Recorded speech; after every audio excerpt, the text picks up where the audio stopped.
Hey, Michael from CTW Automation here, and I wanted to just go a little bit further on the importance of warming your damper, pre-stroking it, running for a timed amount, especially when it comes to a twin tube or a few other damper types, makes that can show up if you don't move them, run them, stroke them before you start to collect data. The use of real world examples we had when dealing with a customer, you're going to be able to see on the screen. So this is a PVP, and believe it or not, this is normal for them, the way they operate, and this is what it would look like. Great. I'm going to turn on the other one, the problem, and we're going to go into that. So turn on the other one, and wow, you see we now have some crazy triangle thing and some really long line, and basically, you know, WTF. So we get these calls, they want help, you want to know what's going on. So the easiest way for us is to get the data file and look at the signals. So we can break down each signal and see what they look like. So the blue one seems to be reasonable.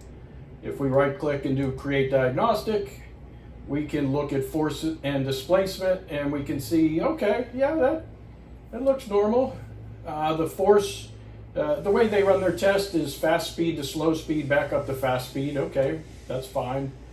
But the force is doing, you know, fast speed makes a lot of force and it goes down, and then it's real slow and then it speeds up again. Okay, that looks good. We'll go back to the data files, and we're going to go do a diagnostic of the other one, the problematic one. And we're going to look at what that looks like in the diagnostic. And I'm going to turn off what I'm considering the good one. And you can see, same thing, the force signal, there's nothing here. And it should look more like that, just reverse. So they, in their test, do not run a warm-up. So they're just throwing damper after damper on the dyno and running. They're twin tubes, probably laying flat, maybe upside down. It's really hard to say, but it's clear to see that the force signal is just not developing any force. It's probably priming in this area, runs through the low speed is normal, and then it becomes a damper again. So it's simple to look into these to see what may or may not be going on, but right here is a real world example of, please cycle your shock. Get it warmed up or primed as it would be, so that the data you're getting is consistent and good, and you can therefore make better decisions. So just wanted to share that real world experience. We get these a lot. You know, why does my graph look like that? What is the damper doing?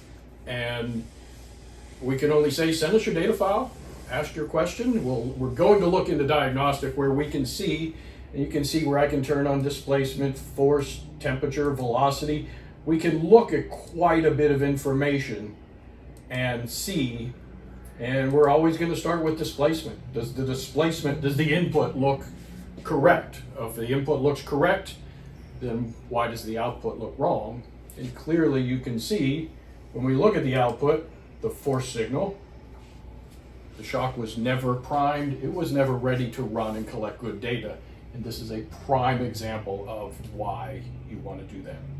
So, keep in mind, warm up the shock. Thank you for watching. If you have any questions or comments, contact us using the information in the video description.